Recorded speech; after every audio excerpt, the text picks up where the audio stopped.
ప్రభు అయిన యేసుక్రీస్తు నామంలో మీ అందరికీ శుభములు తెలియజేస్తున్నాను. ప్రియమైన సహోదరి సహోదరులారా, యేసయ్య నామంలో మీ అందరికీ కూడా క్రిస్మస్ శుభాకాంక్షలు తెలియజేస్తున్నాను. కొద్ది నిమిషముల క్రితము నేను నా భార్య పిల్లలతో కలిసి ఇంటిని డెకరేట్ చేసుకుంటూ ఉండగా, మరి ముఖ్యంగా ఈ యొక్క క్రిస్మస్ ట్రీని డెకరేట్ చేస్తున్నప్పుడు నా మనసులో మెదిలినటువంటి కొన్ని ఆలోచనలను నేను మీతో పంచుకోవాలని ఆశపడుతూ ఉన్నాను. కొద్ది క్షణముల క్రితము చూసినట్లయితే ఇంత అందంగా ప్రకాశవంతంగా అలంకరించబడినటువంటి ఈ యొక్క క్రిస్మస్ ట్రీ కొన్ని క్షణముల క్రితము చాలా కళావిహీనంగా అందవిహీనంగా ఒక రూపము లేకుండా ఉన్నది. కానీ ఎప్పుడైతే మేము ఆ యొక్క స్టెమ్ని నిలబెట్టి మరి చక్కగా అక్కడ ఉన్నటువంటి రాడ్స్ అన్నిటినీ కూడా సరైనటువంటి స్థానాల్లో పెట్టి మరి డెకరేటివ్ బాల్స్ని అలంకరించి అలాగే డెకరేటివ్ రిబ్బన్స్ని చుట్టి అలాగే లైట్స్ పెట్టినప్పుడు మునుపెన్నడూ లేనటువంటి విధంగా ఎంతో అందంగా ప్రకాశవంతంగా ఈ యొక్క క్రిస్మస్ ట్రీ తయారవడం చూస్తున్నాం. ఈ యొక్క క్రిస్మస్ ట్రీ మన యొక్క జీవితానికి పోలి ఉన్నది.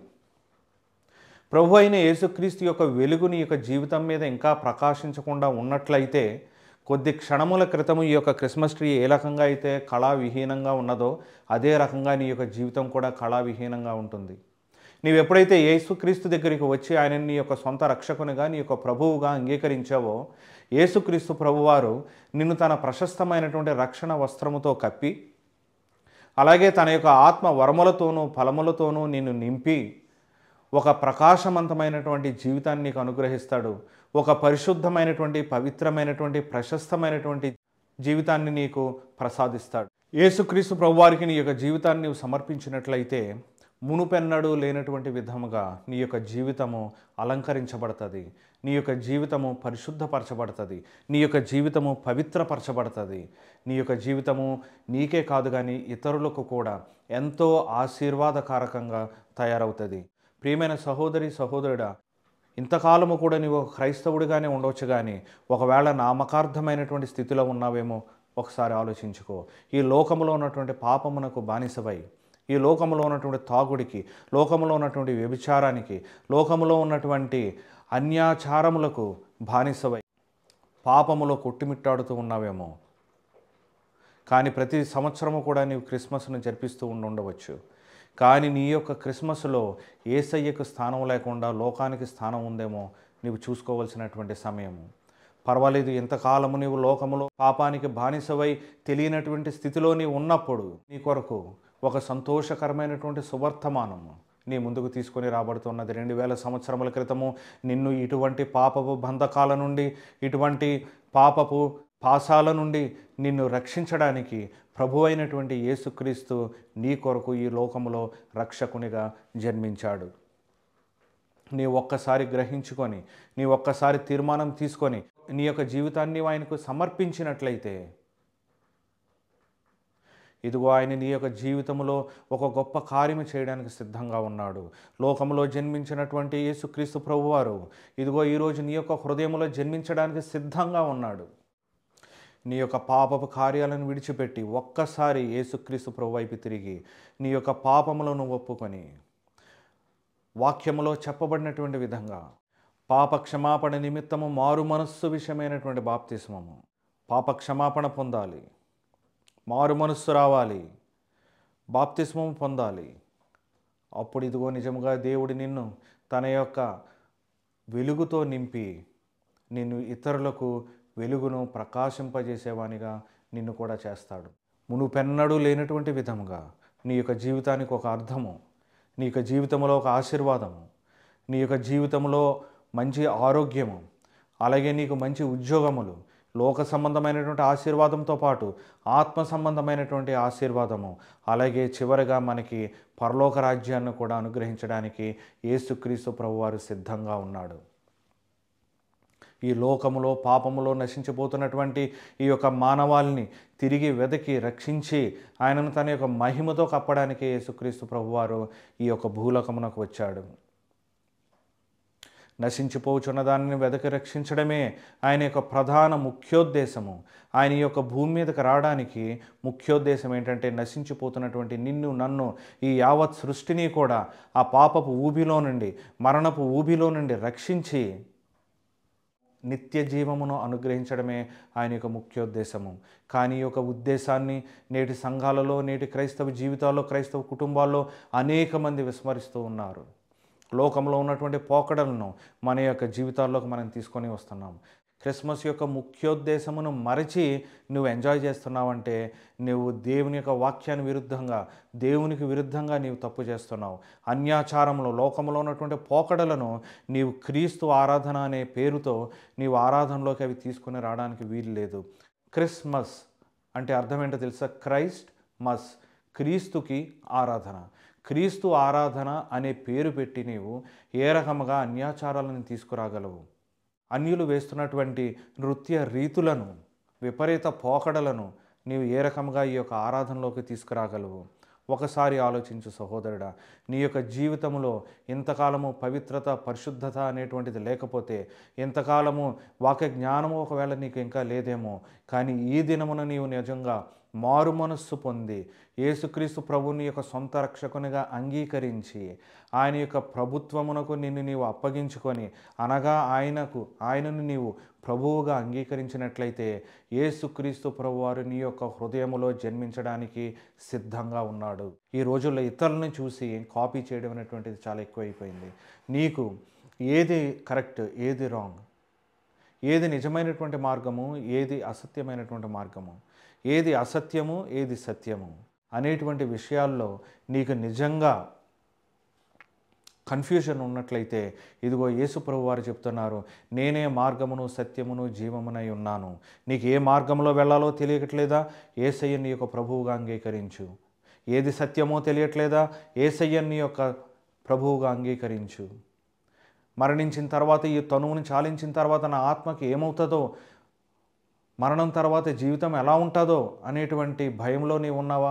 ఇదిగో యేసయ్య దగ్గరికి రా. ఆయన చెప్తున్నాడు, నేనే మార్గమును, సత్యమును, జీవమునై ఉన్నాను. ఆయన తన యొక్క పరిశుద్ధాత్మతో నిన్ను నింపి నీలో ఉన్నటువంటి ప్రతి భయాన్ని పాలద్రోలి సంతోషముతో, ఆనందముతో నిన్ను నింపుతాడు. యోహాను చెప్పినటువంటి రీతిలో ఇదిగో లోక పాపమును మోసుకొని పోవు దేవుని గొర్రెపిల్ల అని యేసుక్రీస్తుని సంబోధించి మాట్లాడుతూ ఉన్నాడు. ఇదిగో నీవు ఏ పాపమునకు బానిసవై ఉన్నావో ఇంతకాలం, తాగుడుకు బానిసవై ఉన్న ఎడల, విగ్రహారాధనకు బానిసవై ఉన్నాడెలా, అప్పుల బాధలో కూరుకుపోయి ఉన్నట్లయితే, ఇతరులను మోసగించి తప్పించుకొని తిరుగుతున్న పరిస్థితుల్లో ఉన్నట్లయితే, ఇదిగో ఒక్కసారి యేసయ్య దగ్గరికి వచ్చి నీవు నీ యొక్క పాప భారాన్ని అంతా కూడా ఆయన మీద వేసేయి. ఎందుకంటే ఆయన లోక పాపమును మోసుకొని పోవు దేవుని యొక్క గొర్రెపిల్లగా అభివర్ణించబడ్డాడు. ఇదిగో నేను పాపిని అని నీ ఒప్పుకున్న మరుక్షణము నీ యొక్క పాప భారాన్నంతా కూడా యేసయ్య మీద వేసేయి. ఆ భారాన్ని తీయడానికి, ఆ యొక్క పాపాన్ని క్షమించడానికి ఆయన శక్తిమంతుడు. కాలంలో నువ్వెన్నో చెడ్డ కార్యాలు, చీకటి కార్యాల్లో నువ్వు ఉండి ఉండవచ్చు, కానీ ఈ దినమున యేసయ్య నీకు ఒక అవకాశం ఇస్తున్నాడు. నిజమైనటువంటి క్రిస్మస్ జరుపుకునేటువంటి అవకాశము నీకు ఇస్తున్నాడు. ఆయన నీ యొక్క హృదయంలో జన్మించడానికి సిద్ధంగా ఉన్నాడు. ఇదిగో నీవు ఆయన్ని నీ యొక్క ప్రభువుగా అంగీకరించినట్లయితే, నీవు ఆయన నీ యొక్క దేవునిగా అంగీకరించినట్లయితే, ఆయన నీ యొక్క హృదయంలో జన్మించడానికి సిద్ధంగా ఉన్నాడు. అది నిజమైనటువంటి క్రిస్మస్. ఈ లోకంలో లోకరీత్యా అనేకమైనటువంటి దేశాల్లో, అమెరికా దేశంలో, యూకేలో, అలాగే లండన్ మహానగరంలో, అలాగే భారతదేశంలో అనేకమైనటువంటి చోట్ల, యూరోప్లో అనేక చోట్ల మేము చూస్తూ ఉంటాము. ఇది నిజంగా క్రిస్మస్ ఆరాధన కాదు. వాళ్ళు క్రిస్మస్ అనేది ఒక లోక సంబంధమైనటువంటి ఒక పండుగగా చేసేసి, యేసుక్రీస్తు మన కొరకు జన్మించాడు, ఆయన ఏ ఉద్దేశంతో మన కొరకు జన్మించాడు అనేటువంటి విషయాన్ని వారు మరిచిపోయి లోకములో తాగి తందనాలాడుతూ, డ్యాన్సులు వేసుకుంటూ, మరి ఎన్నో అన్యాచారాలను, బైబిల్లో లేనటువంటి ఆచారాలను ఈ ఆరాధనలోనికి తీసుకొని వస్తూ లోకరీత్యా వారు ఈ క్రిస్మస్ని ఆరాధిస్తూ ప్రభు యొక్క నామాన్ని అగౌరవపరుస్తూ ఉన్నారు. ప్రియ సహోదరుడా, సహోదరి, ఒక తీర్మానం చేసుకో. ఒకవేళ ఇంతకాలము కూడా ఏదో క్రిస్మస్ అంటే ఎంజాయ్మెంటే, కేవలం ఎంజాయ్ చేయాలి మనం కాబట్టి లోకంలో అనేకులు ఎలా ఎంజాయ్ చేస్తున్నారు? రకరకాల డ్యాన్సులు వేస్తున్నారు, రకరకాలు అర్థం లేనటువంటి నాటికలు వేస్తూ ఉన్నారు, తాగుతూ ఉన్నారు, లేకపోతే విపరీతమైనటువంటి దుస్తులు ధరిస్తూ ఉన్నారు, ఈ లోకపోకళ్ళు ఏమున్నా సరే అది ఎంజాయ్మెంట్ అనుకొని దాన్ని ఎప్పుడు సంఘంలోనికి తీసుకురావడానికి ట్రై చేద్దాం. దేవునికి జవాబు చెప్పవలసినటువంటి దినము ఒక దినము ఉన్నది. ఆ విషయాన్ని మటుకు మనం మర్చిపోవద్దు. క్రిస్మస్ అనేటువంటిది ఖచ్చితంగా నీవు జరుపుకోవాలని ఎక్కడ రూల్ లేదు. ఎక్కడ బైబిల్ గ్రంథంలో ఎక్కడ కూడా నువ్వు క్రిస్మస్ చేసుకోని ఎక్కడ చెప్పబడలేదు.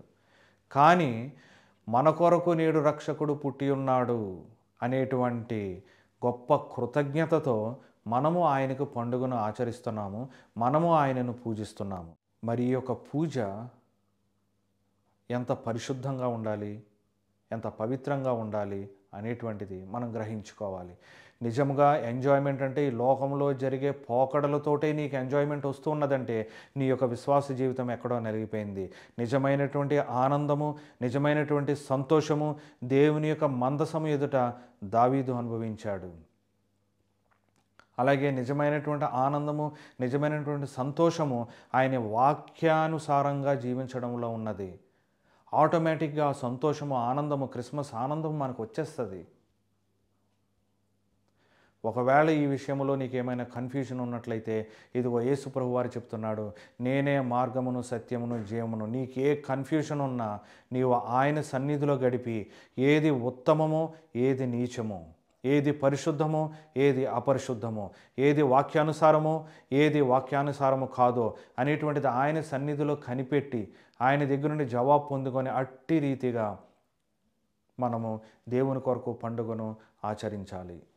యేసుక్రీస్తు ప్రభువారు ఈ యొక్క లోకములోనికి ఒక రాజుగానో తన యొక్క బలమును నిరూపించుకోవడానికో ఆయన ఈ లోకానికి రాలేదు. లేకపోతే కన్య మరియ గర్భమందు జన్మించి ఇదిగో ఇంతటి అద్భుత కార్యం ఇప్పుడు వరకు ఎప్పుడు కూడా జరగలేదు కాబట్టి నేనే దేవుణ్ణి అని చెప్పే ప్రయత్నం చేయలేదు. ఆయన భూలోకానికి రావడానికి ముఖ్యోద్దేశం ఏంటంటే నిన్ను నన్ను రక్షించాలి. ఈ మానవాళి పాపములో ఇరుక్కుపో ఏ మహిమనైతే కోల్పోయిందో అట్టి మహిమతో తిరిగి నిన్ను నింపడానికి ఆయన భూలోకానికి వచ్చాడు. అలాంటి గొప్ప మహిమతో నిన్ను నింపాలి అంటే నీ యొక్క జీవితము, నీ యొక్క దేహము, నీ యొక్క హృదయము, నీ యొక్క మనస్సు మొట్టమొదటిగా పరిశుద్ధపరచబడాలి, పవిత్రపరచబడాలి. నీ యొక్క జీవితము పరిశుద్ధపరచబడాలి, పవిత్రపరచబడాలి అంటే నీ కొరకు పరిశుద్ధమైనటువంటి రక్తము చిందించబడాలి. ఆ పరిశుద్ధమైనటువంటి రక్తమే ప్రభు అయినటువంటి యేసుక్రీస్తు ప్రభువు ద్వారా నీ కొరకు చిందింపబడింది. నువ్వు పుట్టుక క్రైస్తవుడు అయి ఉండవచ్చు, అనేక సేవా కార్యక్రమాల్లో పాల్గొంటూ ఉండవచ్చు, కానీ గడిచినటువంటి సంవత్సరాల్లో ఒకవేళ యేసయ్యకి ఇష్టమైనటువంటి క్రిస్మస్ నువ్వు చేయలేకపోయావేమో. కనీసం ఈసారైనా నీ యొక్క జీవితాన్ని సంపూర్ణంగా ఆయనకు సమర్పించి నిజమైనటువంటి క్రిస్మస్ నీవు ఆయన కొరకు ఆచరించు. అప్పుడు నిజమైనటువంటి క్రిస్మస్ ఆనందముతో, సంతోషముతో యేసయ్య నిన్ను నింపుతాడు. మారు మనస్సు పొందడి, పరలోక రాజ్యము సమీపించి ఉన్నదని ఎలుగెత్తి చాటుతూ ఉన్నాడు. అతను పిలుస్తూ ఉన్నాడు నశించిపోతున్నటువంటి వారిని, పాపములో ఉన్నటువంటి వారిని, మీ యొక్క పాప పోకళ్ళు విడిచిపెట్టి మారు మనసు పొంది యేసుక్రీస్తు ప్రభువారి దగ్గరికి తిరిగి రండి అని పిలుస్తూ ఉన్నాడు. ఇదిగో ఆ దినము నుండి ఈ దినం వరకు కూడా యేసుక్రీస్తు ప్రభువారు జన్మించి మరణ పునరుద్ధానుడై తిరిగి లేచిన తర్వాత 2000 సంవత్సరములు గతించిన తర్వాత కూడా ప్రతి దేవుని సేవకుడు ఏ రూపంలో చెప్పినా సరే యేసుక్రీస్తు ప్రభువారికి నీ యొక్క పాపములు క్షమించేటువంటి అధికారం ఉన్నదని చెప్తున్నారు. మళ్ళీ ఆయనకు రెండవ రాకడ ముందు ఈ యొక్క స్వరములన్నీ కూడా ఘోషిస్తున్నాయి. మారు మనస్సు పొందుడి, పరలోక రాజ్యము సమీపించి ఉన్నది. ఆయన యొక్క రాజ్యము సమీపించి ఉన్నది. ఆయన యొక్క రాకడ దినములు సమీపించి ఉన్నాయి. మిమ్మల్ని మీరు పరిశుద్ధంగా ఉంచుకొని ఆయన రక్తములో మీ యొక్క జీవితాలని కడుక్కొని పరిశుద్ధాత్మ చేత నింపబడి ఆయన యొక్క రాకడకు సంసిద్ధులుగా ఉండాలి. లేకపోతే నీ యొక్క జీవితంలో నీవు ఎన్ని క్రిస్మస్లు చేసినా అదంతా కూడా శూన్యము. నిజమైనటువంటి క్రిస్మస్ ఆనందముతో, సంతోషముతో ప్రభు అయిన యేసుక్రీస్తు నిన్ను నింపాలని ఆశిస్తూ ఈ కొద్ది మాటలను ముగిస్తున్నాను. ఆమేన్.